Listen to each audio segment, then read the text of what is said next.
Penn State Brandywine is one of many Pennsylvania State University Commonwealth campuses. It is located in Media, Pennsylvania, just outside of Philadelphia. The majority of students come from Chester County, Delaware County, and Philadelphia.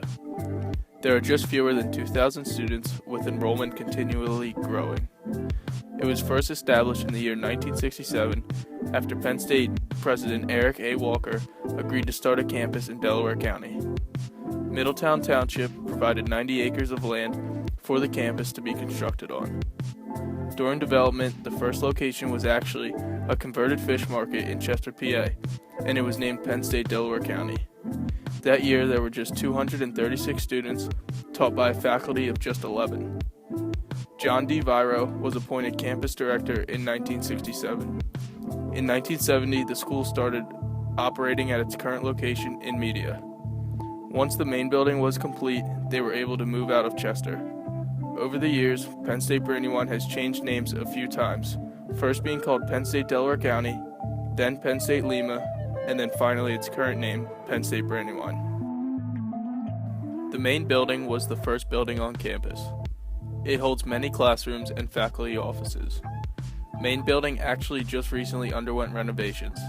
The renovations modernized the inside. Classrooms and offices were redone and are now full of new technology to keep up with our ever-growing technological world. In 1979, the John D. Viro Library was completed. This serves not only as a library, but a learning center, and many professors and faculty have their offices there. The library consists of 2 floors. The upper floor holds many books and a good-sized area students can use for their studies. Downstairs on the lower floor, classrooms and various offices take up most of the space, but there is some areas for students to relax and study.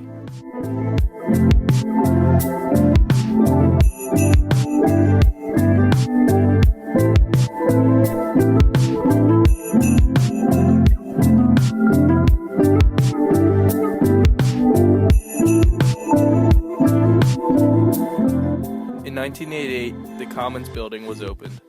This area is mostly a social environment for students. Inside there is a cafeteria and a lounge for students to take a break from the classroom. This building is also home to the athletic department. There are 2 gymnasiums, the main one and an auxiliary gym for practices. There's also a fitness center in between the gym and cafeteria. Upstairs is the bookstore and offices, including the student body government offices. The last building to be built on campus was the Temesco building. It was opened in 1998 and contains state-of-the-art computer and technology classrooms. It also consists of a student lounge area, seminar rooms, and faculty offices. Here is where you find a lot of business and technology classes. Deborah Erie has been at Penn State Brandywine for a number of years, so we decided to interview her about her time and experiences here. Good afternoon. If you could please introduce yourself for us. Sure, I'd like to introduce myself. My name is Deb Erie. I'm the Director of Enrollment Management and Institutional Research here at Penn State Brandywine. What is your first memory of Penn State Brandywine? So I started in working here in January, and it happened to be the January of ice storms. So the first 3 weeks that I worked here, we were off 10 days. And so my first memory of Brandywine is not working. Also, I was at the time commuting about an hour and a half to campus because I was still living in Bucks County but working here. And what really struck me about the campus was immediately people offered their homes to me, so I didn't have to drive home in the ice storms. So that sense of family came out immediately once I started working here. So that's one of my early memories of the campus. That's nice.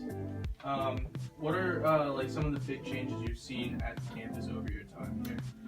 So I think that the biggest changes in terms of facilities, when I started here, the Temesco building wasn't built yet, so that's one thing, and all the buildings on campus had cinder block walls. Oh, really? So it's really exciting to see over time how we've been able to renovate buildings and make them look, more modern. Yeah.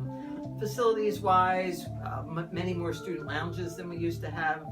Even the admissions office when I first started was this very dark brown paneled room that had little cubicles for my staff. So, I just think that the facilities have really improved incredibly, and is really, by forming the quad, has made a really nice campus environment. What do you find the most fascinating about Penn State Brandywine's history? I think it's humble beginnings. I mean, the fact that we started in Chester and, Yeah. you know, we were in a fish market over a roller skating rink. Yeah.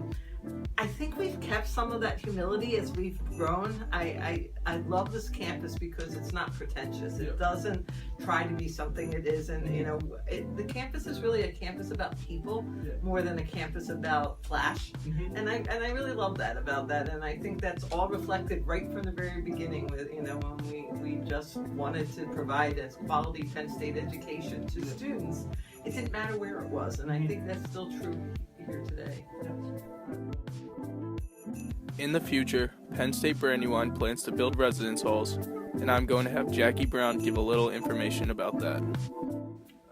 Good morning. If you could just introduce yourself for us. Hi, my name is Jackie Brown, and I'm treasurer of the Line Ambassadors. Okay. Penn State Brandywine is planning on building residence halls on campus in the future. Could you just tell us a little bit about that? Sure, we are hoping to have it finished by 2017, and they're planning to build them behind the Vira building. What do the residence halls mean for future incoming students? Well, first, it'll take the burden off commuting here for some students, and it'll also give students more of a campus feel because they won't have to leave at the end of the day. Do you believe that out-of-state students will be more attracted to Penn State Brandywine because of these residence halls? Yes, definitely. So again, they won't have to make that commute, and it'll make it possible for students who wouldn't be able to commute in the first place because they could just stay here overnight. Okay, thank you very much. That's all we have for you today. Thank you. Penn State Brandywine looks to continue to grow in the future. The upcoming expansion will allow for more students and continued growth. Penn State Brandywine has been and will continue to be a great part of Penn State University.